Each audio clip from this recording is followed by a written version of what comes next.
5,000 people sat in a darkness so absolute, it felt heavy. In the front row, a billionaire chief technology officer was smiling. He was leaning back in his chair, soaking in the moment, because he thought he had finally won. He thought he was witnessing a public execution. But Ethan Phillips wasn't failing. He wasn't crashing. He was simply turning off the old world. To understand how we got to that darkness, to that silence, we have to go back. We have to go back to the air of San Francisco. The air here doesn't just move. It carries weight. It's a thick, invisible tide. It is a mixture of salt spray from the churning Pacific and the literal thermal heat radiating from a million processors humming in the dark basements and sublevels beneath the city streets. It is the smell of progress, burnt ozone, expensive espresso, and a sharp, metallic tang of ambition. To those who thrive here, it is the scent of the future. But to Ethan Phillips, for a long, long time, it had just felt like the smell of cage. Inside the Moscone Center, the atmosphere is different. Here, the air is pressurized. It is filtered through industrial-grade systems, designed to remove the grit and the reality of the outside world. It is a sterile, high-voltage environment that hums with the collective, nervous energy of 5,000 people. These are the self-proclaimed architects of tomorrow, the developers, the disruptors, and the dreamers who believe that if you just wrote enough lines of code, you could solve the human condition itself. This was the Global Tech Summit, the high altar of innovation, a cavernous hall where fortunes were minted in the time it took to download an app, and where legacies were erased in the span of a 20-minute keynote. Ethan Phillips stood in the wings, hidden by the heavy, light-absorbing velvet of the massive curtains. The shadows swallowed him whole. That was fine by him. He had spent most of his life in the shadows. He looked down at his hands, and he noticed they were steady. That was the most surprising part. For the better part of a decade, his hands had possessed a permanent, microfine tremor. It was the legacy of too much caffeine, too little sleep, and the crushing psychological weight of being told over and over that he was almost good enough. He had spent years as a high-potential employee who never quite reached that high-impact tier. He was the man who fixed the things the visionaries broke.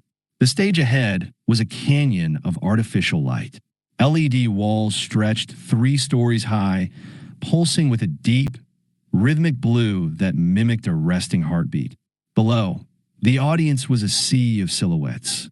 You could pick out the tribes by their outlines, the engineers in their brand-identified hoodies, the founders in their perfectly tailored $400 denim, and the venture capitalists sitting in the front rows like Roman senators in ergonomic chairs, waiting to decide which gladiator would receive the Series A thumb up or the liquidation thumb down. They had all said Ethan Phillips wasn't ready. The internal memos at his former company, the whispers in the break rooms, the polite rejections from seed investors, they all carried the same stinging subtext. He was a maintenance man, a plumber, in a world that wanted poets. Ethan took a breath, feeling the cool, filtered air fill his lungs. He didn't look like a poet. He didn't look like a savior. He looked like a man who had finally stopped caring about the opinion of the room. Only 3 years ago, Ethan hadn't even been allowed in the Moscone Center without a staff lanyard. Back then, the center of his universe was Helix Systems. Helix didn't just build software. They built the digital nervous system of the modern world. If you swiped a credit card, booked a flight, or streamed a movie, there was a 90% chance a Helix server was facilitating the transaction. Their headquarters was a towering spire of reflective glass that seemed to disappear into the persistent San Francisco fog. It was a literal monument to transparency, a giant mirror that, in reality, made it impossible to see what was actually happening inside. The culture inside Helix was defined by a phrase the HR department loved: aggressive alignment. The office floors were masterpieces of open plan surveillance. Rows of senior engineers sat in ergonomic perfection, their dual monitor setups displaying a synchronized dance of code and performance metrics. It was a factory of genius, but it was a factory nonetheless. Every line of code was checked for brand consistency. Every innovation had to be scaled within existing parameters. Ethan Phillips had been Unit 442. He remembered the early mornings when the sun would crawl over the Bay Bridge, hitting the glass of the office and blinding him as he sat at his desk. He was a systems optimization specialist. It was a fancy title for the person who crawled through the digital pipes to find the leaks that the architect had left behind in a frantic rush to meet a release date. His manager, a man who spoke exclusively in sports metaphors, used to lean over his cubicle and say, "Ethan, buddy, we don't need it perfect. We need it deployed. Don't get caught in the weeds." But Ethan lived in the weeds. He saw the cracks. He saw the way the centralized AI architecture of Helix was becoming bloated and senile. It was a giant, heavy brain that required more and more power just to think and more control just to stay stable. It was a house of cards built out of titanium. And Ethan knew that if the wind changed, the whole thing would shatter into a million pieces of glass. One Tuesday afternoon, the air in the office seemed to chill. The ambient noise, the clicking of mechanical keyboards, the low murmur of collaboration, it all died down. Marcus Hale, the chief technology officer, was walking the floor. Marcus didn't walk so much as he glided. He was a man of sharp angles and expensive fabrics, a visionary who had convinced the entire world that he held the keys to the future. His presence caused a wave of straightened spines and frantic typing in his wake. Marcus stopped at Ethan's station. He didn't say hello. He didn't acknowledge Ethan as a human being. He simply leaned over, his reflection ghosting across Ethan's screen, and stared at a block of code Ethan had been working on for 3 weeks. It was a side project, a heuristic patch designed to reduce deployment lag. By decentralizing the way data nodes communicated, it was a radical departure from the Helix Central Hub philosophy. Marcus asked, "What is this?" His voice was like ice clinking in a crystal glass. Smooth, cold, hard. Ethan stood up, his heart hammering against his ribs. He explained the logic. He told Marcus that the current system was bottlenecking because everything had to report back to the brain. He showed him the data. If they let the edge nodes, the individual devices, handle their own validation, they could reduce latency by nearly 40%. It would make the system faster, lighter, and virtually unkillable. Marcus didn't blink. He didn't even look at the data. He said, "We don't want independent nodes. Ethan, we want a cohesive system. Control is the product. Efficiency is just a byproduct. Focus on what moves the company forward, not what satisfies your personal curiosity." Marcus didn't yell. He didn't have to. He simply decided. In that moment, that Ethan's work was irrelevant. And in the world of Helix systems, Marcus Hale's word was gravity. Across the aisle, Daniel Reeves watched the exchange with a sympathetic, yet slightly superior, smile. Daniel was the golden boy. He built features that looked good in a PowerPoint presentation. He spoke the language of scalability and synergy. While Daniel received the quarterly Pathfinder Awards, Ethan sat in the back, processing the rejection, comparing his logic to their dogma, and slowly disappearing. The end didn't come with a dramatic confrontation or a fired-on-the-spot shouting match. It came with a slide deck. 6 months after his encounter with Marcus, an internal Innova slot opened up. It was a rare chance for a mid-level engineer to propose a new systems architecture directly to the executive board. Ethan poured everything into it. He stopped sleeping. He lived on protein bars and the frantic, vibrating energy of a man who felt he was finally finding his voice. He wasn't trying to survive the system anymore. He was trying to beat it. He believed that if he could just show them the math, the undeniable, beautiful logic of a decentralized infrastructure, they would have to listen. Logic was the one thing Marcus Hale couldn't argue with, or so Ethan thought. The day of the presentation, the boardroom was a vacuum of silence. The air smelled of expensive leather and new car scent. Marcus Hale sat at the head of the table, flanked by silent directors, who looked like they had been carved out of the same gray stone as the building itself. Ethan stepped forward. His slides were clean. His code had been stress-tested through 10,000 simulations. He began to speak about the fragility of centralized hubs. He spoke about the death of the server and the birth of an AI that could think for itself at the edge of the network. 2 minutes in, Marcus Hale raised a single hand. It was a small, delicate gesture, but it snapped Ethan's rhythm like a dry twig in a winter forest. Marcus said it's technically proficient. Ethan, even impressive in a vacuum, but it doesn't move us forward. It's chaotic. You're asking the nodes to self-govern. That isn't an architecture. That's an insurrection. Ethan tried to argue the efficiency gains. He pointed to the cost-saving metrics, but the room had already turned. The directors, who had been nodding moments ago, suddenly checked their phones or studied their fingernails. This wasn't a rejection of the technology. It was a dismissal of the man. Marcus told him to stick to the tickets, to leave the vision to the architects. Ethan walked out of that room, and for the first time, the glass walls of Helix Systems felt like a cage. He went home to his small apartment in the Sunset District. The silence of the city outside, muffled by the fog, echoed the silence in his chest. A week later, his performance review arrived in his inbox. Concerns regarding impact, growth limitations, lacks alignment with core company vision. No one pushed him out. They just stopped pulling him in. They stopped inviting him to the deep dive meetings. They stopped copying him on the architecture threads. He was being ghosted by the very system he had helped maintain. He sat in the dark that night, the blue light of his laptop the only thing keeping the shadows at bay. He realized then that failure is loud when you expect it. It is the crash of the waves against the cliff.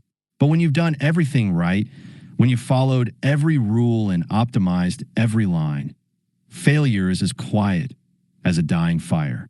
Lena Brooks sat across from him in a dimly lit bar called the Null Pointer, 3 blocks from the Helix Tower. The bar was a sanctuary for the disillusioned, a place where the Unit 442s of the world went to drown their silicon sorrows. Lena was one of the few people who actually saw Ethan, not as a resource, but as a mind. She told him, "Ethan, you're disappearing." Ethan told her he had followed the rules.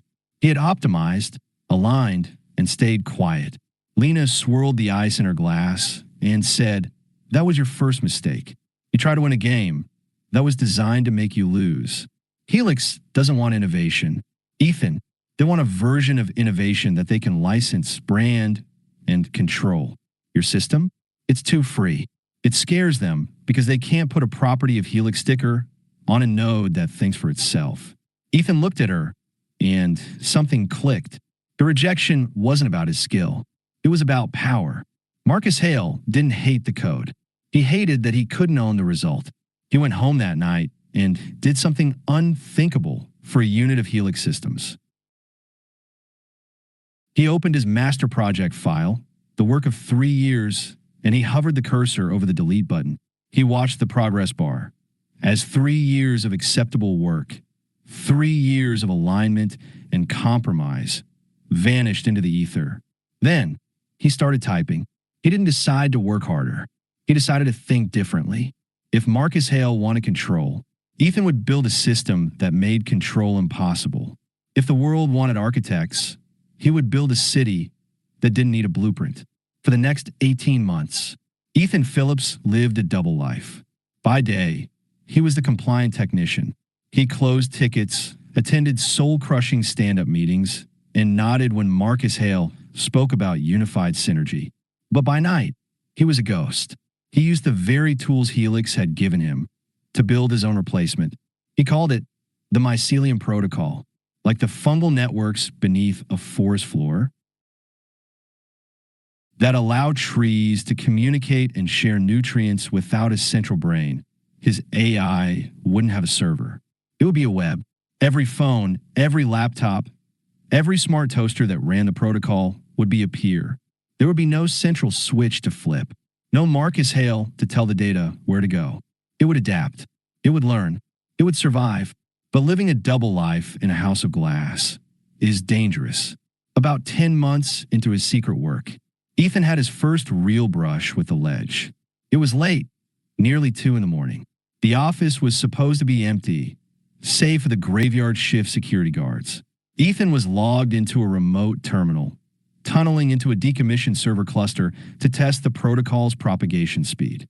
Suddenly, his screen flickered. A command prompt window opened, unbidden. A single line of text appeared. Who is running this process? Ethan's blood turned to ice. He didn't breathe. He didn't move. He watched as the cursor blinked, rhythmic and demanding. He realized he hadn't just tripped a security flag. He had accidentally pinged Marcus Hale's personal monitoring dashboard. He had 3 seconds to act. He could kill the process, which would look like an admission of guilt, or he could mask it.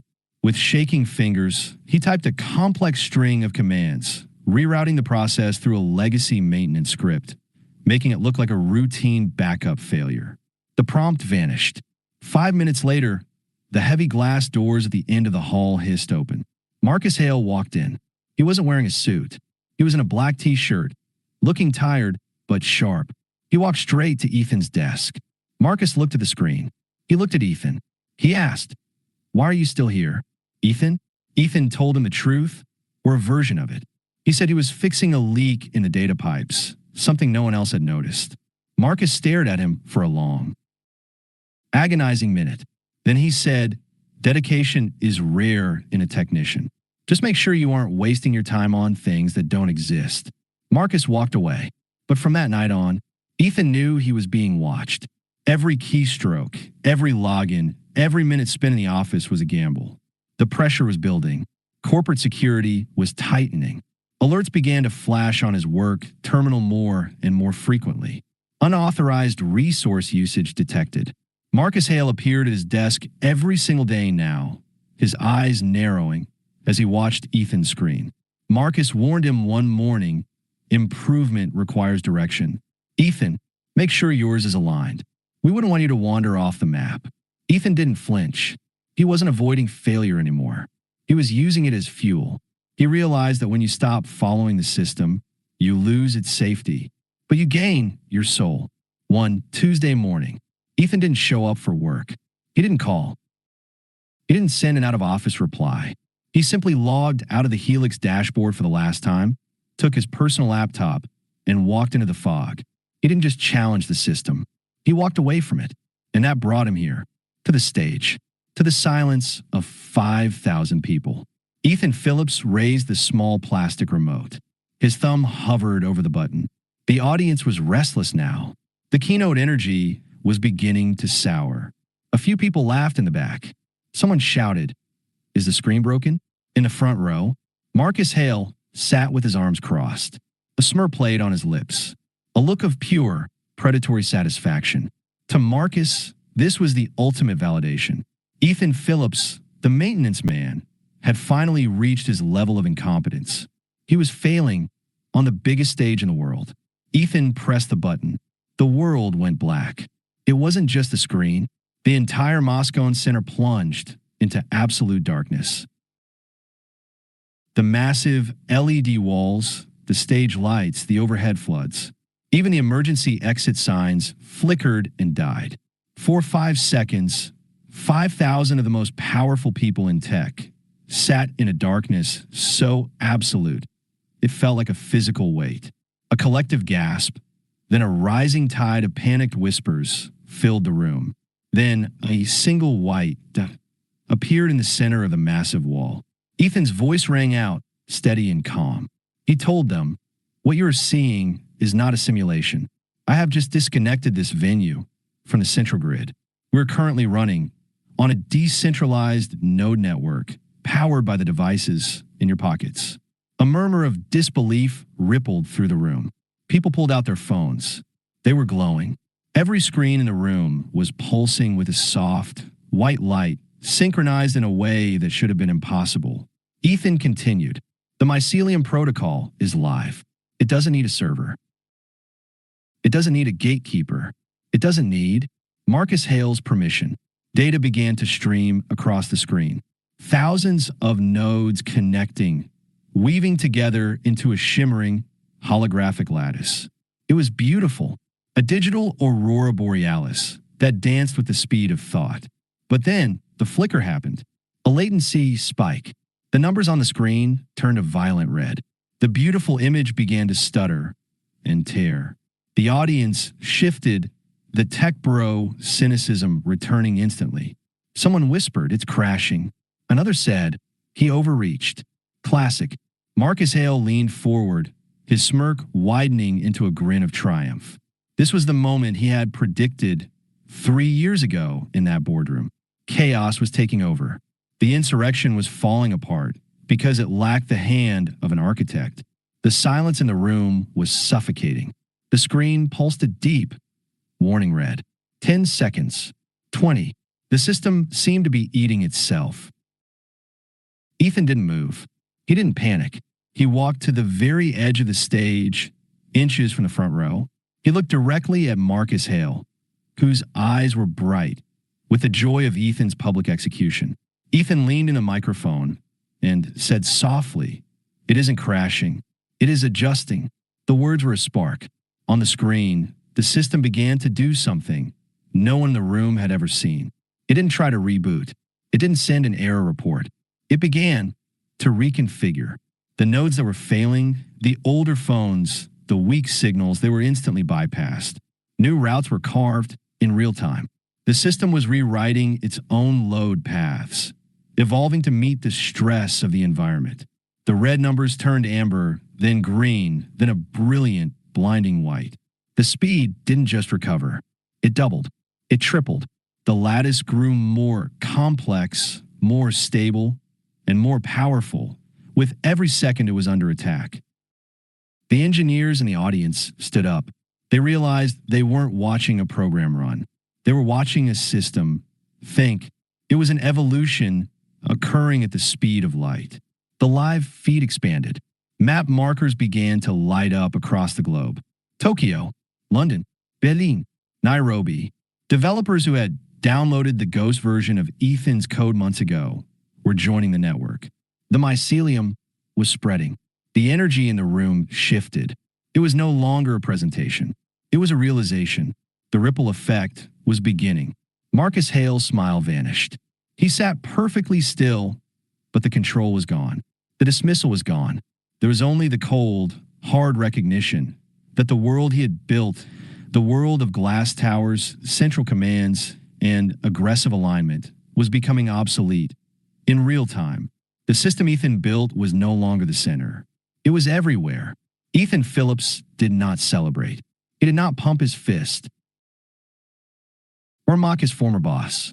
He remained calm, certain this moment wasn't for his ego. It was for the truth. He stepped back to the center of the stage as the lights of the auditorium slowly returned, powered now by a grid that no longer belonged to any one company. He looked out at the thousands of faces and said, "For years, I thought I was the problem. I thought I wasn't fast enough, smart enough, or architect enough. I spent my life trying to succeed in a system that was never designed for me to win." He paused. Some in the crowd were inspired. Some were terrified, but all of them were listening. He continued, "We often think failure means we are the problem. We think the rejection of our work is a rejection of our value. But sometimes failure just means you're solving the wrong equation." He looked at Marcus Hale, who was already standing up to leave. Marcus didn't walk with his usual glide. He walked with the heavy, uneven tread of a man who realized the ground had shifted beneath him. He glanced back once at the screen, at the beautiful, decentralized web that was still growing, still breathing. Then, he disappeared through the exit. He wasn't defeated by a competitor. He was simply no longer necessary. Ethan told the crowd, "Not every system is built to recognize value. In fact, many systems are built to suppress it because true value is disruptive. It is messy. It is free. If something keeps telling you that you don't belong, you have to stop asking how to fit in. You have to start asking, if that system deserves to decide who you are. Ethan Phillips turned off the remote. He didn't wait for the applause, though it came like a tidal wave, a roar of sound that shook the very foundations of the Moscone Center. He walked off the stage, through the wings, and out into the cool San Francisco air. The fog was still there, clinging to the glass and steel of the city. But for the first time in his life, Ethan could see right through it. The people who change everything are usually the ones who were told they could not. They're the ones who were dismissed, the ones given improvement plans, the ones told to stay in their lane. But the lane is a lie. The system is a choice. And the equation? The equation is yours to write. The future isn't something that happens to us. It's something we build when we finally stop asking for permission. For years, Ethan had been looking for a key to unlock his potential. He realized now he didn't need a key. He needed to realize the door wasn't even locked. It was just heavy, and it was time to push. He walked past the towering glass spire of Helix Systems, and he didn't feel anger. He didn't feel resentment. He felt nothing. The building was just glass. The mirror was just a reflection.